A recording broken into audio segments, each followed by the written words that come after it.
네, 안녕하세요. 반갑습니다. 돈마네TV의 한돈 대표입니다. 자, 주말 사이에 미국에서는 조금 훈풍이 발생했습니다. 대표적으로 그동안의 시장을 억눌러 왔던 이 금리 문제, 연준의 금리 인상, 속도 조절론이 살짝 나왔습니다. 그렇기 때문에 그동안에 우리가 이제 가장 우려했던 부분들이죠. 물론 비둘기파적인 뭐 한두 명에 의해서 나온 얘기긴 합니다만은 그래도 이렇게 좀 그동안에 계속 이 매파적인 발언만 나왔다가 조금이라도 이렇게 비둘기파적인 발언이 나왔다는 이유만으로 미국 증시는 좀 상승하는 그런 모습들을 보여줬습니다. 자, 반면에 우리나라 증시는 지금 굉장히 어려운 그런 상황을 맞고 있는 모습이죠. 가뜩이나 좀 어려운 상황에서 레고랜드 사태까지 발생을 했습니다. 자, 뭐 이러다 보니까 온갖 뭐 추측석 보도 또는 뭐 건설사가 부도난다더라 여러 가지 루머들이 돌아다니고 있는 상황입니다. 뭐 증권사까지 또는 이렇게 어, 많은 그 신용업체들 대출해주는 기업들까지 좀 부도설이 계속 돌고 있는 그런 상황입니다. 이렇게 이제 악재가 악재를 무는 모습은요. 아무래도 이 공매도 세력들인 참 이 악재를 더욱더 부풀리는 세력들이고요. 그래서 이렇게 하나의 약점이 나오게 되면 아주 물고 뜯어지는 그런 모습들이라고 보시면 되겠습니다. 참 약점을 보이지 말아야 되는데 지금 우리나라 같은 경우는 그동안에 워낙 가뜩이나 이 부채 문제 때문에 좀 심각한 그런 상황인데 언제 도화선이 터질지도 모른다 이런 이제 우려감을 갖고 있었죠. 그런데 이 상태에서 레고랜드 사태가 발생하다 보니까 시장이 아주 충격에 쌓이는 그런 모습들을 보여주고 있습니다. 자, 그러면 레고랜드가 어떤 사태고 있는지, 왜 이렇게 시장이 그 2천억이라는 자금 때문에 이렇게 폭락을 하고 있는지 한번 한 방에 정리해 보도록 하겠습니다. 자, 레고라는 기업은요, 1932년도에 덴마크 설립이 됐습니다. 덴마크의 빌룬이라는 작은 마을에서 시작을 해서요, 지금은 국제공항까지 있는 그런 마을 도시가 되어 있습니다. 우리나라로 따진다라면 울산이라던가 뭐 비슷하다 보시면 되겠습니다. 그리고 비상장 기업이고 매출은 한 8조 원 정도, 순이익은 대략 2조 원 정도로 추산되고 있는 그런 기업이라고 보시면 되겠고요. 레고랜드라는 것은요, 세계 3대 테마파크입니다. 원래는 레고가 아니었죠. 상관이 없는 기업이었습니다. 근데 멀린 그룹이 이걸 운영하고 있는데, 최근에 레고 그룹의 최대 주주, 모기업이라 보시면 되겠죠. 키르크비아라는 기업하고 블랙스톤의 그런 특수 목적 회사가 함께 인수를 했습니다. 그래서 현재로서는 레고와 관련이 있다고 봐야 될 것 같고요. 세계 10개의 레고랜드가 있습니다. 그리고 우리나라에 생긴, 춘천에 생긴 이 레고랜드는 세계에서 두 번째, 그리고 아시아에서는 최대 규모로 알려지고 있고요. 일본보다 5배 정도 크다고 나오고 있습니다. 세계 최초로 입구하고 이 레고랜드 입구하고 호텔이 연결되어 있는 테마파크라고 보시면 될 것 같고요. 주요 타겟이 어린이입니다. 그리고 놀이기구 수준이 조금 낮다라고 알려지고 있고 위치 같은 경우는 교통난이 좀 심한 지역이죠. 춘천 쪽에 위치해 있다 보시면 될 것 같습니다. 자, 여기 이제 최근에 뭐 얼마 전에 유적지 이슈가 있었죠. 2014년 발굴됐습니다. 청동기 시대의 대규모 촌락 유적이 발견이 됐고요. 그리고 신석기, 청동기, 철기, 뭐 이런 삼국 시대 유적들이 발굴됐고요. 여기에서 3,000곳 이상의 집터, 그리고 분묘하고 그다음 9천여 점의 유물 정도 발표가 됐습니다. 그리고 전 세계 청동기 부분에 대해서 단일 유적 중에서는 최대 규모라고 알려지고 있고요. 그렇기 때문에 독일의 고고학자가 이렇게 얘기했다고 합니다. 여기에 이것을 밀고 테마파크를 짓는 것은 미추피추를 부수고 그 위에 관광 호텔을 짓는 것이다 라고 이렇게 비교를 했다라고 알려지고 있습니다. 굉장히 컸다라고 보시면 될 것 같아요. 그래서 위치도 조금 옮겨서 한 것으로 나오고 있습니다. 자, 그럼 레고랜드 사태 어떻게 시작됐는지 한번 보도록 하겠습니다. 자, 2007년도에요. 2007년도에 레고랜드 코리아가 만든 특수목적 법인이 있습니다. 여기가 창가에 있는 LPT 코리아가 강원도에 이제 이 테마파크를 제안을 하게 되죠. 그때 이 당시에 이강재라는 도시지사가 또 추진을 했다가 정치자금법 위반으로 퇴임을 하게 되면서 또 잠깐 멈춰 있었던 그런 상황이에요. 그리고 2011년도에 보궐선거에 당선된 최문순 도지사가 이걸 다시 재추진하게 됐습니다. 그리고 2014년도에 개장을 하려고 했다라는 거죠. 2014년도에 이제 개장을 하려고 했는데 뭐 이 당시에 이제 유적지가 이제 발견이 된 거죠. 그것도 어마어마한 규모로 발견이 됐고요. 여러 가지 의미에서 상당히 역사학자들이 관심을 가질 수 있는 내용들을 많이 가지고 있는 그런 유적지라고 보시면 되겠습니다. 거기다가 또 코로나가 터졌죠. 2020년도에. 그래서 계속해서 악재가 터지면서 개장 시기가 2014년 목표였는데 7차례나 연기되면서 이렇게 2022년 올해 5월 달에나 돼서야 이제 정식 개장을 하게 됐습니다. 그러니까 이 과정에서 부채가 계속 늘어났었다라고 보시면 될 것 같습니다. 전체 면적이 대략 104만 제곱미터 정도 됐고요. 이 중에서 레고랜드는 한 28만 제곱미터. 그리고 나머지는 이제 호텔이라던가 이런 이제 숙박시설, 이런 여러 가지 뭐 박물관이라던가 이런 것들이 차지한다라고 보시면 될 것 같습니다. 여기에서 최근에 이제 또 문제가 좀 많이 거론이 됐습니다. 이게 굉장히 이 해외 기업에 영국 기업이죠. 영국 기업에 특혜를 넘어줬다라는 겁니다. 뭐 이 중도 지역에 이 레고랜드가 들어오는 지역에 강원도가 뭐 100년 동안 뭐 무상 임대를 했다라고 알려지고 있고요. 그다음에 거기에 들어오는 기반 시설까지 만들어줘야 되고, 그다음에 시공사 관리를 해야 되고요. 그리고 문제가 발생했을 경우에 6개월 안에 해결하지 못했을 경우에 투자금 이상으로 배상해 준다는 내용. 그리고 사업비용 2,600억 중에서 멀린이 1,800억, 그리고 LL 개발이라는 업체가 800억 정도를 담당하기로 했습니다. 강원도가 이 중에서 이제 3% 정도의 시설 운영 임대료만 받는 조건으로 아주 불공정한 그런 계약을 했다라는 게 나타나면서 굉장히 시끌벅적했었던 그런 내용이 되겠죠. 그럼에도 불구하고 2022년 5월 달에 개장을 했습니다. 자, 그런데 처음에는 사람이 많이 왔는데 그 이후부터는 자꾸 사람이 좀 줄어드는 그런 모습도 있는 거죠. 그러니까 사업성이 점점점 의문을 갖게 되는 그런 모습들을 보여줬습니다. 현재 레고랜드는 1단계 정도 추진이고요. 앞으로 이제 2단계로 진행될 것으로 예상이 되고 있는데 뭐 제대로 될지는 이제 현재 알기 어려운 그런 상황이 됐습니다. 그러니까 이게 정말로 우리가 이제 분석해야 될 건 뭐냐면요. 이게 정말로 지금 경제가 안 좋고 이게 지금 전체적으로 다 번져나갈 거냐, 정말 돈이 없어서 못한 거냐, 아니면 정치적인 문제냐의 싸움인데요. 현재의 모습 본다면 약간 정치적인 부분이 좀 있었다는 겁니다. 근데 이게 생각보다 엄청난 파괴 효과를 만들어낸 거죠. 그러니까 나비 효과를 만들어내면서 깜짝 놀라서 이번에 다시 말을 바꿔서 어떻게든 보증 갚아내겠다라는 말을 했습니다.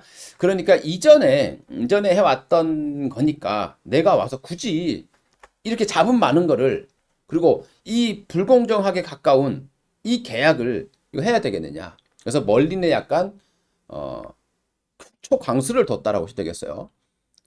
근데 이게 이제 여기서만 끝나면 상관이 없다라는 거죠.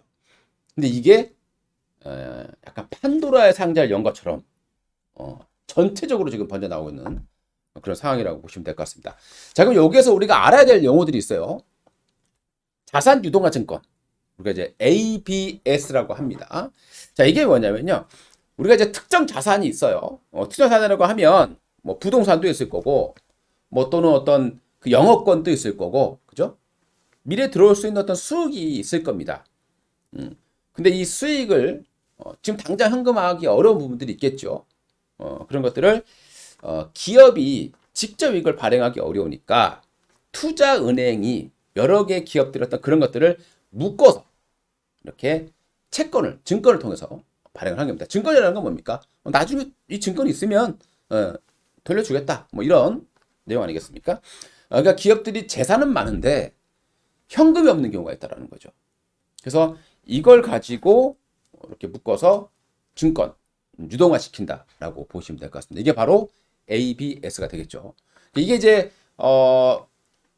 분리가 되겠죠. 분류가 되는데 부동산을 위주로 해서 기초자산이 부동산인 경우에 이런 경우는 이제 우리가 MBS라고 합니다.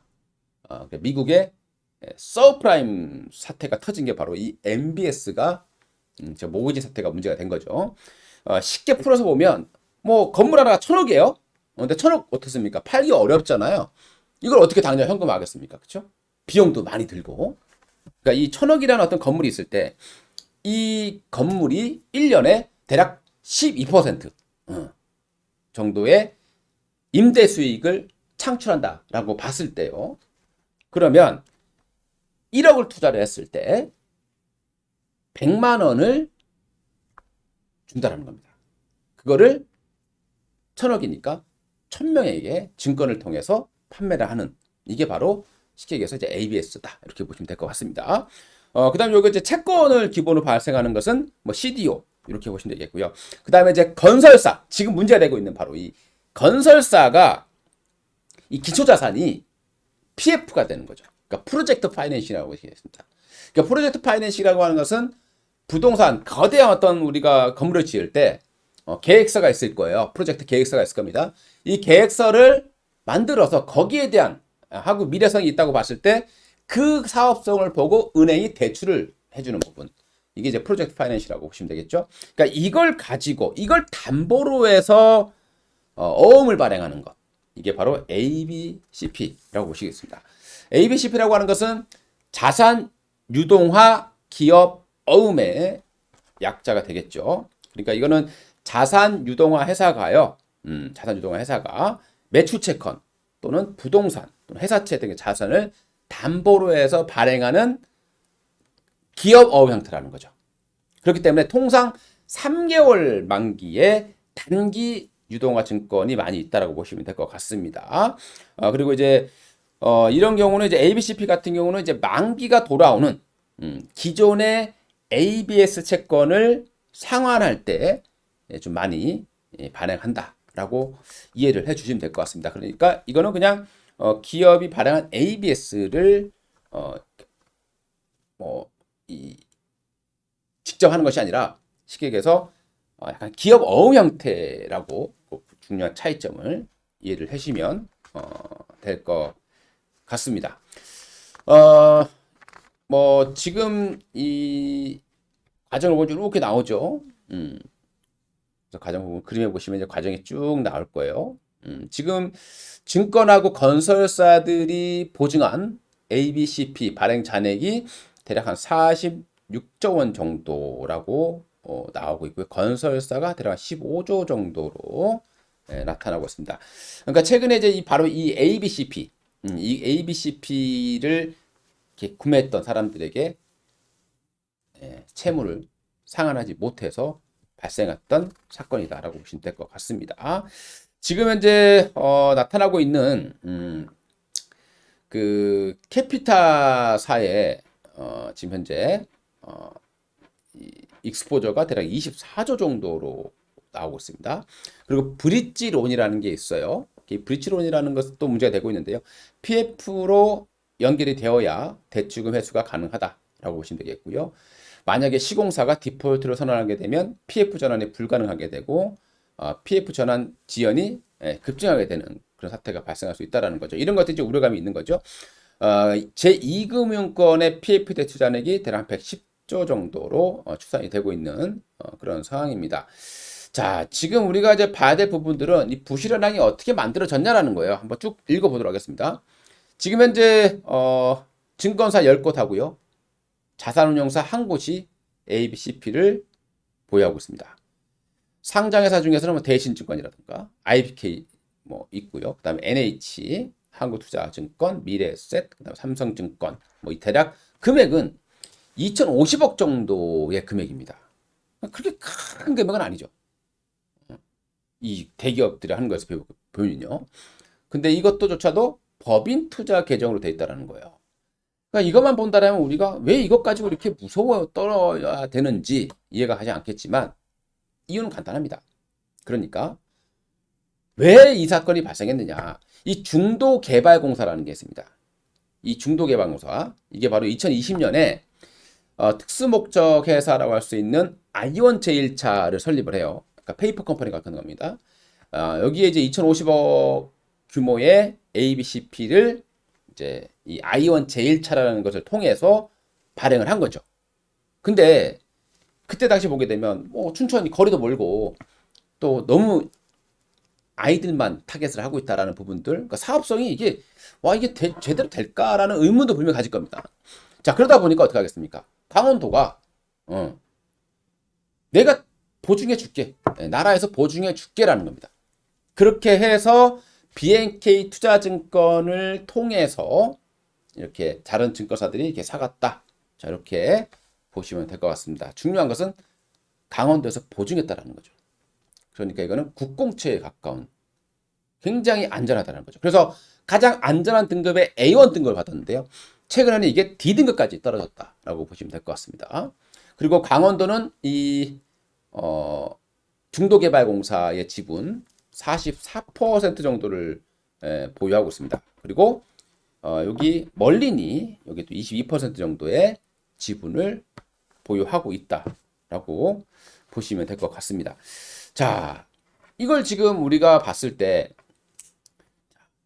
최근에 이제 강원도가 이 어음 상환을 해야 되는데 아이원 제일차가 부도가 났는데 강원도가 이거를 인수하지 않고 법원에 회생 절차를 했다는 거죠. 그러니까 법원에 회생 절차를 하겠다라는 건 뭐냐면 이 동안은 빚독촉하지 마라. 그리고 회생 절차를 하게 되는 경우 보통 상각, 그러니까 채권 금액 자체가 상각되는 경우가 많이 있어요. 뭐 30%든 40%든 채무 탕감이 이루어질 수 있다는 겁니다. 그러니까 채무자 입장, 채권자 입장에서는 돈을 빌려준 사람 입장에서는 굉장히 믿고 투자했는데 이게 뭐냐라고 볼 수밖에 없는 그런 상황이 되는 거죠.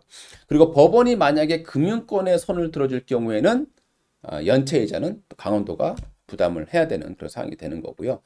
자, 이게 이제 도화선이 된다는 게 뭐냐면 야, 국공채가 이 정도인데 강원도가 보증한 게 이 정도인데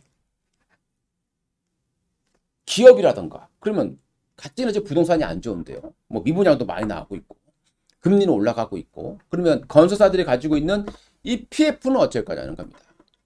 그래서 지금 PF 쪽에서 아주 칼바람이 불고 있다라고 보시면 되겠죠. 그러면 일반적인 기업체들조차도 그러니까 여기가 동맥경락이 발생하게 되면 여기로 갈 돈조차도 돈이 가지 못하는 현상이 발생하게 되는 거죠. 그러니까 지금 시장이 무서워하는 게 바로 이 부분이다 라고 보시면 되겠죠.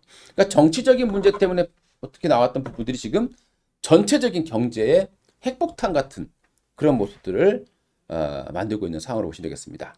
지금 기업들의 우리 이제 회사채라고 보면 되겠죠. 약간 신용등급이 약간 낮은 기업들 같은 경우 뭐 8%, 10%까지 지금 이자 금리가 올라가고 있는 그런 상황으로 보시면 되겠죠. 그리고 증권사들 같은 경우도 투자자들 입장에서 와, 내가 지금 채권을 몇 개 가지고 있는데요. 나라께 이렇게 됐으니 나라가 보증한 게 이렇게 됐으니 판매 요청도 나오겠죠. 그럼 증권사 그거를 가지고 있던 금융사들은 돈을 자꾸 달라고 하면 당장 돈이 없으니 또 어떤 자산을 매각을 해서 줄 수밖에 없겠죠. 그래서 가지고 있던 자산들도 매각하는 현상이 발생합니다. 그래서 지금 증권시장도 좀 많이 좀 영향을 받고 있다라고 보시면 될 것 같습니다. 그러니까 이런 상황이 이렇게 발생하다 보니까 강원도에서 뒤늦게 예산을 투입을 해서 빚을 갚겠다라고 얘기를 했습니다. 늦었죠.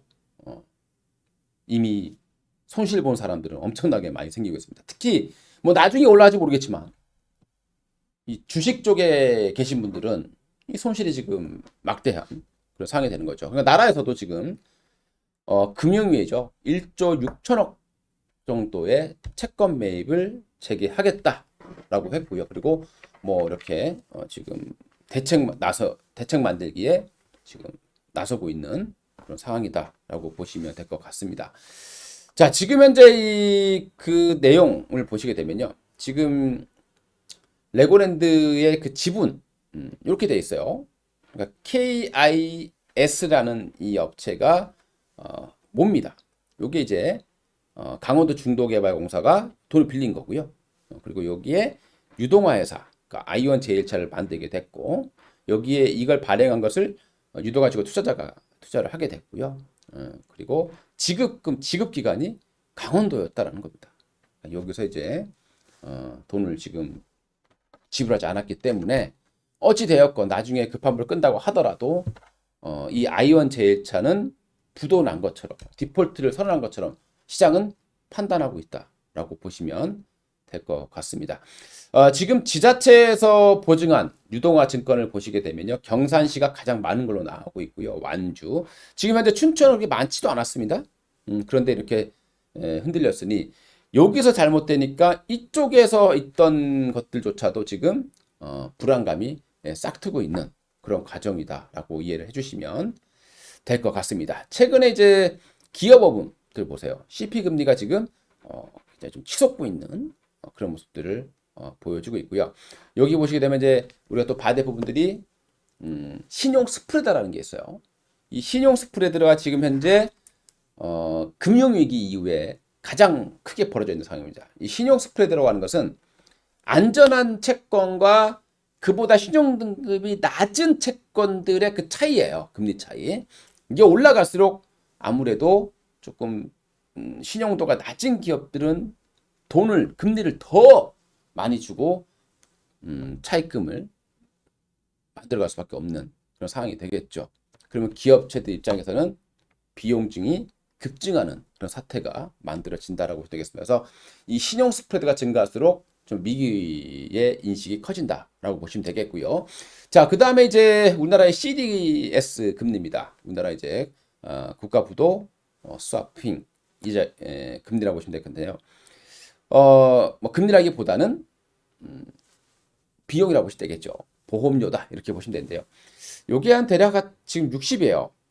최근에 좀 쫙 내려왔다가 다시 치솟고 있는 그런 상황입니다. 이게 올라갈수록 아무래도 국가적인 이미지가 좀 안 좋아질 수 있는 그런 내용이다라고 이해를 해주시면 될 것 같고요.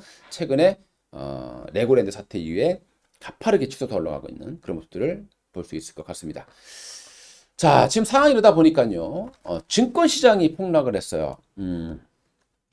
가장 직격탄을 받은 업체는 건설주입니다.